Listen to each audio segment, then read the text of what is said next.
Hey guys, कैसे हैं आप सब? होप आप सब ठीक होंगे। यस स्टूडेंट, आज हम पॉलिटिकल थ्योरी का एक नया चैप्टर स्टार्ट कर रहे हैं जो हमारा है इक्वालिटी। इससे पहले हमने लिबर्टी कंप्लीट किया है। सो स्टूडेंट, जो इक्वालिटी होता है वो क्या होता है? समानता। राइट। समानता मतलब सभी क्या है? इक्वल है, समान है, सभी के साथ समान व्यवहार होना चाहिए। जैसे हमारे उदारवादी हुए हैं, प्राकृतिक अधिकारों के जो जनक थे जॉन लॉक, या जो मार्क्सवादी विचारधारा वाले थे, तो उन सब ने क्या है, इक्वालिटी पर अपने अलग अलग थॉट दिए हैं। तो हम उनके बारे में अभी डिस्कस करने वाले हैं। So let's start. यस, उदारवादी यानी कि जो उदारवादी थे उन्होंने क्या कहा है स्टूडेंट? उन्होंने एक चीज कही है कि जो इक्वालिटी है, समानता है, वो क्या है? वैधानिक होती है। कैसी होती है? वैधानिक। इसका क्या मतलब है स्टूडेंट? यानी कि सभी को क्या है? इक्वल राइट्स मिले हुए हैं। राइट। इक्वल राइट्स कैसे? जैसे हमारी स्वतंत्रता है, धर्म है, लिंग है, इसके आधार पर क्या है? सभी क्या है? इक्वल हैं। यानी कि इक्वल राइट्स मिले हुए हैं सभी को। ये कौन कह रहे हैं स्टूडेंट? ये हमारे उदारवादी जो विचारक हैं उनकी ये डेफिनेशन है। यानी कि जो व्यक्ति है, व्यक्ति के लिए क्या है? कानून व नियम क्या है बच्चे? समान है, इक्वल है। क्या है? समान है। तो इस तरीके से जो कानून है, नियम है, वो हर एक व्यक्ति के लिए क्या है? समान है। तो उदारवादियों का ये कहना है। उसके बाद जो हमारे जॉन लॉक हैं, हमने देखा था ना, जो जॉन लॉक हैं वो कौन है? प्राकृतिक अधिकारों के जनक हैं। तो ये क्या कहता है कि जो व्यक्ति है उसको प्रकृति ने, है ना, प्रकृति ने समान अधिकार दिए हैं या समान बनाया है। प्रकृति ने समान बनाया है। सभी व्यक्ति क्या है? एक समान है। प्रकृति ने ही उसे जन्म से ही, है ना, जन्म से ही क्या बनाया है? समान बनाया है। यानी कि हर एक व्यक्ति जन्म से क्या है? इक्वल है, समान है। ये किसका कहना है? जॉन लॉक का। और इन्होंने एक चीज बहुत अच्छी कही है कि कोई भी व्यक्ति दूसरे व्यक्ति के, जैसे कोई भी व्यक्ति दूसरे व्यक्ति दूसरे व्यक्ति की स्वतंत्रता का हनन नहीं कर सकता। कोई भी व्यक्ति किसी भी दूसरे व्यक्ति की स्वतंत्रता, जीवन, स्वास्थ्य, संपत्ति, जीवन, स्वास्थ्य, संपत्ति का हनन नहीं कर सकता। मतलब उससे वो छीन नहीं सकता, हनन नहीं कर सकता। सो स्टूडेंट, जो कोई भी पर्सन है और कोई दूसरा व्यक्ति है, ना तो वो उसकी स्वतंत्रता को खत्म कर सकता है, ना उसके जीवन को, ना उसके स्वास्थ्य को, और ना ही उसकी प्रॉपर्टी को। इट मीन्स उसकी जो लिबर्टी है, उसकी जो लाइफ है, उसका जो हेल्थ है, उसकी जो प्रॉपर्टी है, उनका कोई भी व्यक्ति किसी दूसरे व्यक्ति को खत्म नहीं कर सकता। ये क्या कह रहे हैं? जॉन लॉक कह रहे हैं। किसके बारे में बच्चे? इक्वालिटी के बारे में ये इनकी स्टेटमेंट है। उसके बाद जो अमेरिकी जो घोषणा पत्र हुआ था ना, अमेरिकी घोषणा पत्र, उसमें क्या कहा है? अमेरिकी घोषणा पत्र में व्यक्ति क्या है? व्यक्ति जन्म से ही एक समान है। जन्म से एक समान है, एक समान है। यानी कि व्यक्ति पैदा होते ही क्या है? इक्वल है या एक समान है। और मनुष्यों को क्या है? समान अधिकार दिए हैं। मनुष्यों को क्या दिए हैं? समान अधिकार या इक्वल राइट्स की बात कर रहा है कि वो बाय बर्थ इक्वल है और उनके जो राइट्स हैं वो भी सब क्या है? इक्वल हैं। ये अमेरिकी जो घोषणा पत्र था उसमें कहा गया था। उसके बाद क्या है स्टूडेंट? जो आपका फ्रांसीसी क्रांति हुई थी ना, उसका फ्रांसीसी क्रांति का भी एक घोषणा पत्र था। फ्रांसीसी क्रांति में भी कुछ ऐसी ही बात कही थी। क्या कहा था कि व्यक्ति जन्म से ही क्या है, समान है। सेम यही बात कही थी। फ्रांसीसी क्रांति 1789 में हुई थी। रेवोल्यूशन इनका फ्रांसीसी रेवोल्यूशन 1789 में हुआ था। उसने भी यही कहा कि व्यक्ति जन्म से ही क्या है, समान है। तो इस तरीके से उदारवादी जॉन लॉक अमेरिकी घोषणा पत्र और फ्रांसीसी घोषणा पत्र में ये बातें कही थी। जो आपका मार्क्सवादी और समाजवादी थे, मार्क्सवादी और समाजवादी थे, समाजवादी, वो क्या कह रहे हैं कि प्रत्येक व्यक्ति को रोजगार के अवसर की प्राप्ति होनी चाहिए।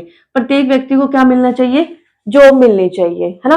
और जो हमारे रूसो हैं, वो हमारे आधुनिक इक्वेलिटी के जनक कहे जाते हैं, या आप कह सकते हो आधुनिक समानता के जनक उनको कहा जाता है, रूसो को। रूसो भी यही कह रहे हैं कि प्रत्येक व्यक्ति क्या है, समान है। और रूसो ने मतलब जो सेंटर माना है किसको, जो हमारा व्यक्ति है उसको क्या माना है, सेंटर। और उसने कहा है कि ये समान है, कोई भी व्यक्ति है, चाहे काला है, गोरा है, बड़ा है, छोटा है, अमीर है, गरीब है, उसने क्या कहा है कि सभी क्या है, इक्वल हैं। हर एक व्यक्ति क्या है, इक्वल है। तो इस तरीके से उदारवादी जॉन लॉक, अमेरिकी घोषणा पत्र, फ्रांसीसी क्रांति का घोषणा पत्र, मार्क्सवादी, समाजवादी, रूसो, इन सबका सिर्फ एक ही कहना है स्टूडेंट कि जो व्यक्ति है वो क्या है, जन्म से ही क्या है, समान है, इक्वल है। आई होप आपको ये समझ आया होगा। आप इसका स्क्रीनशॉट ले सकते हैं या आप इसे नोट डाउन कर सकते हैं।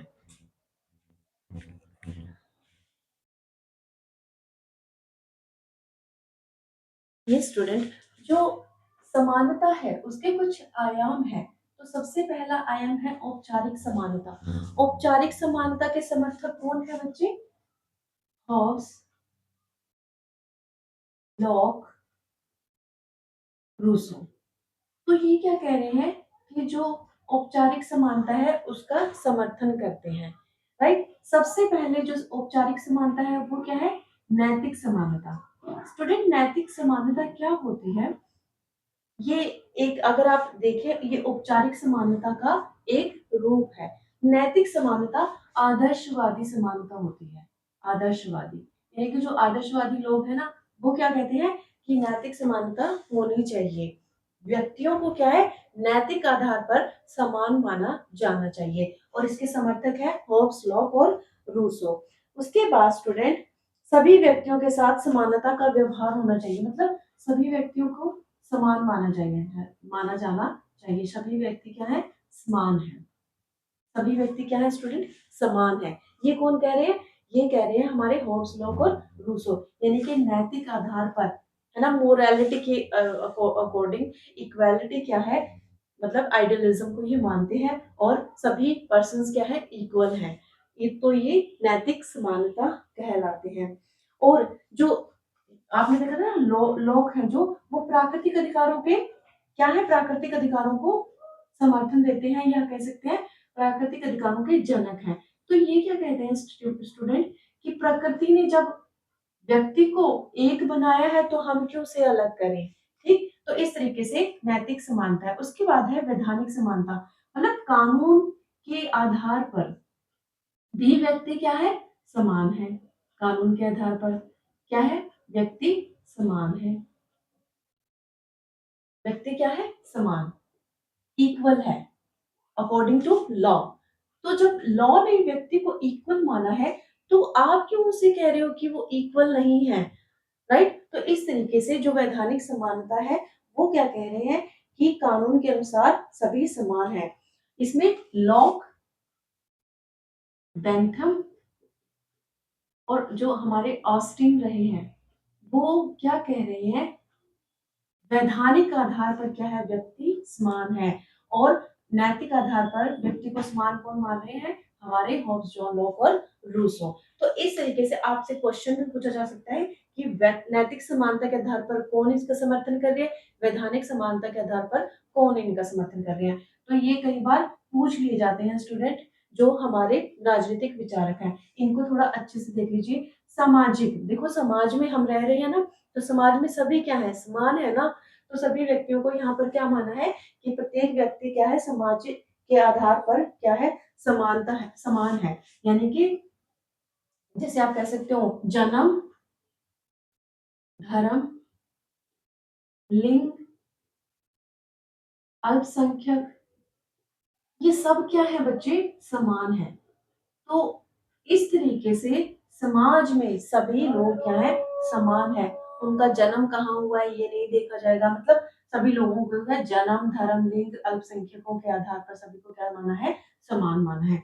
उसके बाद है राजनीतिक समानता। देखो राजनीतिक समानता, अगर हम जनरली एक बात करें तो सभी को क्या है, राइट टू वोट है ना, राइट टू वोट किसको है, जिसकी एज 18 ईयर से ऊपर है, यानी कि इंडिया में हम बात कर रहे हैं, तो उनको क्या है, सभी लोगों को वोट का अधिकार है। ये तो नहीं है कि हमने मुस्लिमों को वोट का अधिकार नहीं दिया है, या ईसाइयों को नहीं दिया, सिखों को नहीं दिया, सिर्फ हिंदुओं को दिया है, नहीं, राइट टू वोट क्या है, सभी को है। तो इस तरीके से राजनीतिक आधार पर भी क्या है बच्चे, सभी क्या है, समान है।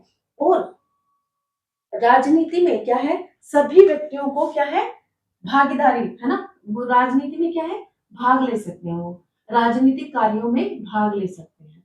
ऐसे तो नहीं है, कार्यों में भाग ले सकते हैं, मतलब इस तरीके से नहीं है कि आप नहीं ले सकते भाग इनमें, ठीक है, अपने पक्ष आप उसमें रख सकते हो। तो राजनीतिक समानता की यहाँ बात हुई है। और बेंथम ने क्या कहा है, बेंथम ने एक व्यक्ति एक वोट, ये तो अभी हमारे इंडिया में भी फेमस है ना, मतलब हमारे देश में भी क्या है, एक व्यक्ति केवल एक ही वोट दे सकता है। तो बेंथम की स्टेटमेंट है राजनीतिक के आधार पर। उसके बाद है आर्थिक आधार पर समानता। आर्थिक आधार पर आप कैसे समझ सकते हो बच्चे, यहाँ पर क्या है, जो समाजवादी रहे हैं ना, वो क्या कहते हैं, जो समाजवादी रहे हैं, जो समाजवादी विचारक रहे हैं, वो कह रहे हैं कल्याणकारी राज्य की स्थापना करनी है हमने, कल्याणकारी राज्य की स्थापना, राज्य की स्थापना। तो कौन सा होता है कल्याणकारी राज्य बच्चे, जहां पर सभी के हितों की बात की जाए, सभी के बारे में इक्वल तरीके से सोचा जाए, तो वहां पर क्या है, कल्याणकारी राज्य की हम बात करते हैं। दूसरा इन्होंने कहा है स्टूडेंट कि व्यक्ति को काम का अधिकार प्रदान करना चाहिए, व्यक्ति को क्या है, काम का अधिकार, भाई वो काम कर सके है ना, उसको अर्निंग हो, काम करने का अधिकार प्राप्त हो, व्यक्ति को काम करने का अधिकार प्राप्त हो। तो इस तरीके से यहाँ पर आर्थिक आधार पर एक तो कल्याणकारी राज्य की मांग कर रहे हैं, दूसरा क्या है, प्रत्येक व्यक्ति को काम करने का अधिकार प्राप्त होना चाहिए। उसके बाद स्टूडेंट लैंगिक समानता। लैंगिक समानता तो बिल्कुल इजी है कि लिंग के आधार पर सभी व्यक्ति, पुरुष महिलाएं सभी क्या है, समान है। बच्चे हो, पुरुष हो, महिलाएं हो, हमारा थर्ड जेंडर हो, वो क्या है, सभी समान है। यहाँ पर एक चीज कही है, ये कह रहे हैं कि पितृसत्तात्मक, जो पितृसत्तात्मक सत्ता है उसका समाप्त किया जाए, पितृसत्तात्मक सत्ता का समापन किया जाए। मतलब जिनको पैतृक संपत्ति मिली है ना, एक मतलब पिता है, उसका पुत्र है, फिर उसका पुत्र है, इस तरीके से जो सत्ता चली आ रही है वैसे नहीं होना चाहिए। राजतंत्रात्मक सत्ता का ये विरोध करते हैं या उसका उसको फॉलो नहीं करते हैं। और ये क्या कह रहे हैं, जो हमारे प्राइवेट सेक्टर होते हैं ना, प्राइवेट सेक्टर और गवर्नमेंट सेक्टर, उसमें भी क्या है, किसी भी तरीके का भेदभाव ना किया जाए कि ये गवर्नमेंट सेक्टर में काम कर रहा है तो ये इंटेलिजेंट है या अच्छा काम कर रहा है, ये प्राइवेट सेक्टर में काम कर रहा है तो ये अच्छा नहीं है। तो ये भी क्या करें, इस इनइक्वालिटी को भी खत्म कर देना चाहिए जो प्राइवेट और गवर्नमेंट सेक्टर के बीच में रहती है। उसके बाद इसके समर्थक है रिचर्ड टोनी, रिचर्ड टोनी इसके समर्थक हैं, किसके, लैंगिक समानता के। तो इस तरीके से स्टूडेंट आप इसको नोट डाउन कर सकते हैं कि जो औपचारिक समानता है उसको कौन फॉलो, मतलब कौन कौन फॉलो करते हैं, या नैतिक समानता क्या होती है, वैधानिक समानता, सामाजिक समानता, ये सभी समानता क्या होती है। ये जो नेक्स्ट है हमारा बच्चे, अवसर की समानता। ये क्या कह रही है, ये आधुनिक रूप है किसका बच्चे, इक्वालिटी का। आधुनिक रूप है किसका, इक्वालिटी का, यानी कि मॉडर्न टाइप है अवसर की समानता।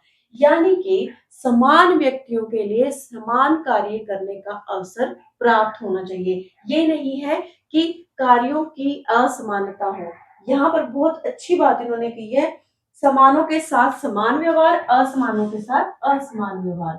समानों के साथ समान व्यवहार, असमानों के साथ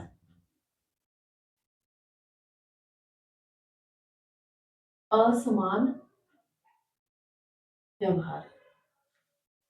समझ आई बात कि जो समान है व्यक्ति उनके साथ समान व्यवहार किया जा रहा है, और जो असमान है उनके साथ असमान व्यवहार होना चाहिए। मतलब होना नहीं चाहिए, ये कह रहे हैं कि सभी व्यक्ति क्या है बच्चे, इक्वल हैं। अवसर की समानता सभी को मिलनी चाहिए। जिस व्यक्ति के पास, डार्किन डार्किन इसके मतलब फॉलोवर्स है स्टूडेंट, डार्किन ने बड़ी अच्छी बात बोली है कि जिस व्यक्ति के पास जिस चीज की कमी है, जिस व्यक्ति के पास जिस साधन की कमी है, जिस साधन की कमी है, की कमी है, उसे वो साधन या वो चीज दे दी जाए, वो साधन दे दिया जाए। देखो, अगर आपके पास एजुकेशन की कमी है तो आपको एजुकेशन दी जाए, अगर आपके पास फूड की कमी है तो आपको फूड दिया जाए, अगर आपके पास राइट टू वोट नहीं है तो आपको राइट टू वोट का राइट दिया जाए। मतलब इक्वल कहा है इसने कि जिस व्यक्ति के पास जिस साधन की कमी है उस कमी को हमने क्या करना है, पूरा है। वही क्या है, हमारे अवसर की समानता है। और इन्होंने कहा था कि पेंशन योजना शुरू की जाए सभी के लिए इक्वलिटी के आधार पर। सभी को क्या है, पेंशन योजना, इन्होंने कहा था कि पेंशन योजना होनी चाहिए ताकि व्यक्ति जो शारीरिक रूप से विकलांग है ना उनके लिए, जो शारीरिक रूप से विकलांग है, यानी कि देखो उनको क्या है, नीड है इस चीज की, है ना, वो क्या है, फिजिकली फिट एंड फाइन नहीं है, तो वो क्या कर सकते हैं, इस पेंशन से अपनी ग्रोथ एंड डेवलपमेंट कर सकते हैं। ये डेली नीड की जितनी भी उनकी मतलब डेली जो जितनी नीड्स है उनकी, उनको फुलफिल कर सकते हैं पेंशन योजना से। तो डॉर्किन ने ये दो बातें कही थी जो वेरी वेरी इंपॉर्टेंट है। उसके बाद जॉन रॉल्स ने भी क्या है, जॉन रॉल्स ने भी इसको क्या कहा है कि हमारी जो अवसर की समानता है वो व्यक्तियों के पास होनी चाहिए। जॉन रॉल्स ने बड़ी अच्छी बात कही थी, व्यक्तियों को प्राथमिक वस्तुएं मिलनी चाहिए। मतलब प्राथमिक वस्तुएं, प्राथमिक वस्तुएं मिलनी चाहिए। प्राथमिक मतलब जो हमारी प्राइमरी चीजें हैं, जो हमारी नीड है, लाइक रोटी कपड़ा और मकान, जो हमारी नीड्स है वो व्यक्ति के पास होनी चाहिए। इसे अवसर की समानता किसने कहा है, आपके जॉन रॉल्स ने कहा है।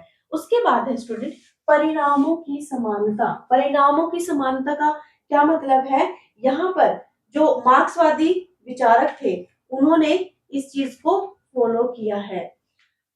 किसने, मार्क्सवादियों ने या समाजवादियों ने, मार्क्सवादियों ने इसका समर्थन किया है, इसका समर्थन किया है, समर्थन किया है। कैसे किया स्टूडेंट, देखो मार्क्स ने क्या देखा था कि जो समाज है वो दो वर्गों में बटा हुआ था। एक था पूंजीपति और एक थे समाजवादी, मतलब जो साम्यवादी थे। पूंजीपति क्या है, और अमीर होते जा रहे थे, और जो साम्यवादी थे वो और गरीब होते जा रहे थे। तो इन्होंने कहा है कि परिणामों की समानता, मतलब उनको समान कार्य दिए जाए, उनको समान चीजें दी जाए ताकि सभी क्या है अपना विकास कर सके। तो इस तरीके से परिणामों की समानता के बारे में जो हमारे मार्क्सवादी विचारक रहे हैं उन्होंने ये बात कही है। किसने, मार्क्स ने। उसने कहा है कि सभी व्यक्तियों को की आर्थिक स्थिति भी समान होनी चाहिए, सभी व्यक्तियों की आर्थिक स्थिति भी समान होनी चाहिए। आर्थिक स्थिति से क्या मतलब है, एक हमारे हो गए अंबानी साहब, है ना, एक हो गया आम आदमी। तो उन दोनों की आर्थिक स्थिति में क्या है, जमीन आसमान का फर्क है। तो ये कह रहे हैं कि आर्थिक स्थिति भी क्या होनी चाहिए, इक्वल होनी चाहिए। तो परिणामों की समानता मतलब उनको एक जैसे परिणाम ही तो मिलेंगे। अगर उनके पास दोनों के पास सेम चीज होगी तो वो अपना मेहनत करेंगे और आगे बढ़ेंगे, उन कामों को वो पूरा कर सकेंगे जो उनकी जरूरतें हैं। तो इस तरीके से ये 3 प्रकार से हमने समानता को देखा कि जो हमारी औपचारिक समानता है, अवसर की समानता है या परिणामों की समानता है। तो किस तरीके से आप यहाँ पर जो एक आपकी सकारात्मक क्रिया है ना? एक एक चीज़ और डिस्कस कर लेते हैं स्टूडेंट। एक अमेरिका में ना यूएसए में क्या है, अश्वेतों के साथ ना भेदभाव होता है ना? अश्वेतों के साथ क्या होता है? भेदभाव। तो क्या कहा है कि इन्हें इक्वल राइट्स दिए जाए, इक्वल समझा जाए इनको। कैसे स्टूडेंट? अगर मान लीजिए इनको मतलब आप कह सकते हो ना कि कुछ जैसे होते हैं ना जैसे हमारे एससी कैटेगरी है, ओबीसी है, बीसी है तो उनको कुछ अधिकार दिए गए हैं। लाइक वो अगर उन्होंने यूनिवर्सिटी में एडमिशन लेना है तो उनको क्या है कुछ रियायतें दी गई हैं कि अगर आपकी इतनी परसेंटेज है तो आपको एडमिशन मिल सकता है। इसी तरीके से अश्वेत जो अमेरिका में है उनको क्या दिया गया है बच्चे, उनको ये कहा गया है कि अगर आपके मार्क्स कम हैं या फिर आपको आगे फर्दर अपनी स्टडी कंप्लीट करनी है तो आप यूनिवर्सिटीज में एडमिशन ले सकते हैं। तो यूएसए में जो अश्वेतों के साथ ये उनको क्या दी है, एक सहायता की हुई है उनकी ताकि वो क्या कर सके अपनी एजुकेशन को फुलफिल कर सके। इसी तरीके से भारत में भी है ना? हमारे इंडियन कॉन्स्टिट्यूशन में मेंशन है कि जो आर्थिक रूप से कमजोर हैं या फिर जो फाइनेंशियली मतलब ज्यादा अमीर नहीं है तो उन्हें क्या है ये राइट दिए गए हैं कि वो अपनी जैसे स्टडी है उसको कंप्लीट कर सकें या जॉब में उनको भी कुछ हेल्प दी गई है। तो इस तरीके से स्टूडेंट समान सभी को समान समझा जाए यानी कि जो गरीब है ना? उसको क्या आर्थिक आधार पर क्या दी जाए? उसको मतलब हेल्प की जाए। तो इस तरीके से कॉन्स्टिट्यूशन में लिखा हुआ है यूएसए के और इंडिया के। और वहां पर क्या है स्टूडेंट जो जो मतलब अल्पसंख्यक वर्ग के व्यक्ति हैं या जो गरीब व्यक्ति है वो भी क्या है समानता के आयाम में फिट हो जाए या समान उनको अवसर मिले, है ना? उनको सारे तरीके से समान समझा जाए, तो इस तरीके से व्यक्ति का क्या होगा? विकास होगा। तो आज हमने ये समानता के कुछ आयाम पढ़े, समानता की इंट्रोडक्शन, इक्वालिटी के बारे में पढ़ा और किसने इसको फॉलो किया है, किसने इसके बारे में क्या स्टेटमेंट दिया है, ये सब आज हमने कंप्लीट किया। तो आज के लिए इतना ही और जाते-जाते एक ही बात स्टूडेंट मेरे चैनल को ज़्यादा से ज़्यादा सब्सक्राइब करें, लाइक और शेयर करें। Thank you so much.